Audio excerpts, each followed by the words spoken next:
साथियों, हमारा लक्ष्य सिर्फ पश्चिम बंगाल में सत्ता का परिवर्तन करना नहीं है।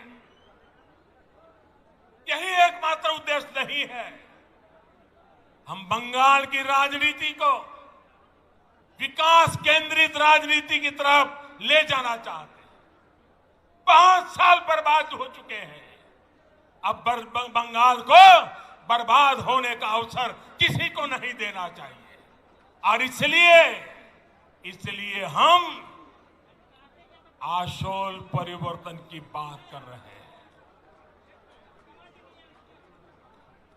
और आशोल परिवर्तन के इस महायज्ञ में बंगाल के लोगों को भी ये भी याद रखना है कि उनके साथ किस तरह का छल बार बार लगातार कैसा छल किया गया है, इसे भूलना नहीं।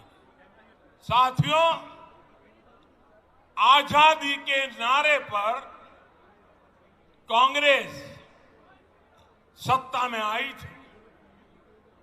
आजादी के बाद कुछ समय काम हुआ, लेकिन फिर बंगाल पर वोट बैंक की राजनीति हावी होती चली गई। इस राजनीति को वामपंथियों ने बढ़ाया और आगे लिया और वामपंथियों ने तो नारा दिया। आपको याद होगा, बंगाल के लोगों को याद होगा, वामपंथी क्या कहते थे? कांग्रेसेर कालो हाथ, कांग्रेसेर कालो हाथ भंगे दाओ गुड़िए दाओ।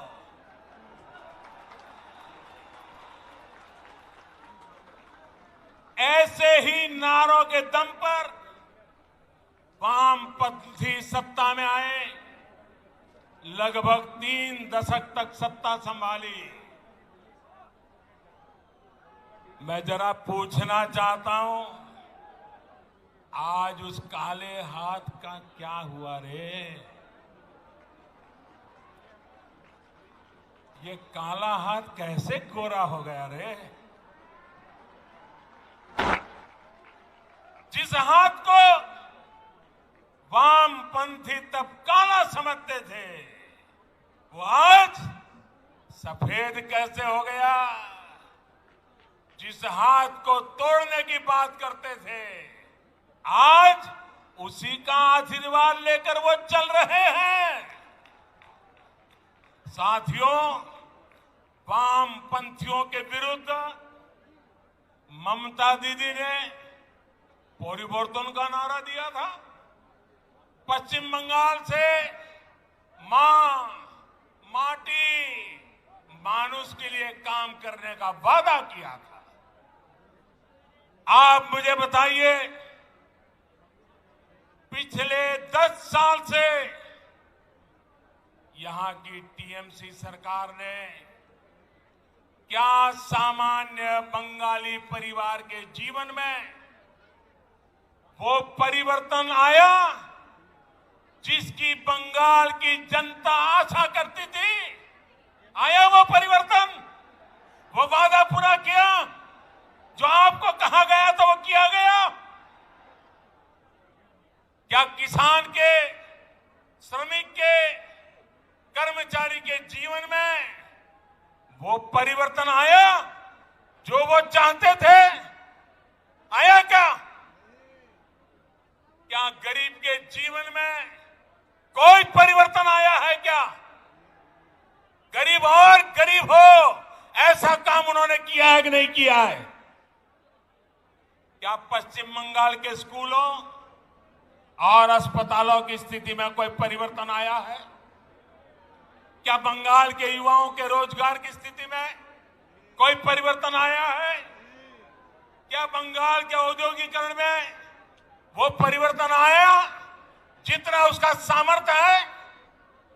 क्या दशकों से चली आ रही खून खराबे की राजनीति में परिवर्तन आया क्या? साथियों, आज आज बंगाल में मां माटी मानुष की क्या स्थिति है, ये आप भली भांति जानते हैं। मां पर गली गली में हमले होते हैं, घर में घुसकर मां पे हमले होते हैं। अभी हाल में जो 80 साल की बूढ़ी मां के साथ हुआ है, जो निर्ममता दिखाई गई है, उसने इन लोगों का क्रूर चेहरा पूरे भारत को दिखा दिया है। बीते 10 साल में बंगाल की शायद ही कोई मां है, शायद ही कोई बेटी है जो किसी न किसी अत्याचार के कारण रोई नहीं है, कोई सवाल न उठा सके। इसलिए ये आंकड़े भी छिपा करके बैठ गए हैं। साथियों, माटी की तो बात करने वालों ने बंगाल का कण कण, बंगाल का तिनका बिचौलियों, कालाबाजारी करने वालों और सिंडिकेट के हवाले कर दिया। आज बंगाल का मानुष परेशान है। वो अपनी आंखों के सामने अपनों का खून बहता देखता है। वो अपनों को अपनी आंखों के सामने लूटते हुए देखता है। वो अपनों को इलाज के अभाव में दम तोड़ते देखता है। वो अवसरों के अभाव में अपनों को पलायन करते देख रहा है। और पूरा बंगाल अब एक स्वर में कह रहा है, एक स्वर में कह रहा है, आर नॉय, आर नॉय नॉय, आर नॉय नॉय। ये टीएमसी सरकार के कम होते दिनों की उद्घोष है। ये उद्घोष पूरे देश को सुनाना जरूरी है। भाई और बहनों, आप मेरे साथ बोलेंगे, मेरे साथ बोलेंगे।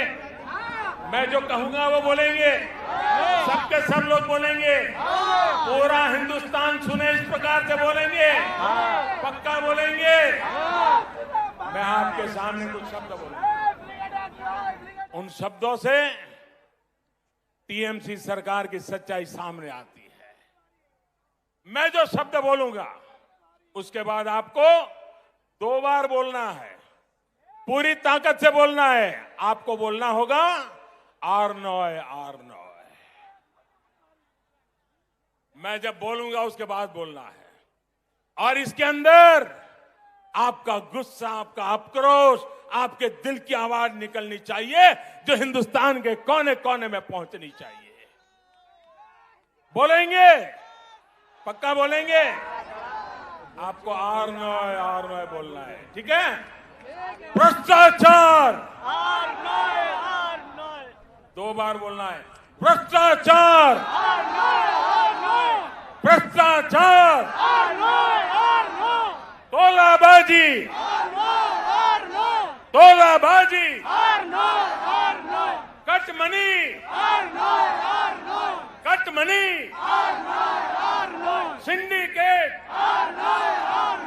सिंडिकेट, बेरोजगारी, बेरोजगारी, हिंसा, हिंसा, आतंक, आतंक, तुष्टिकरण, तुष्टिकरण, अन्याय,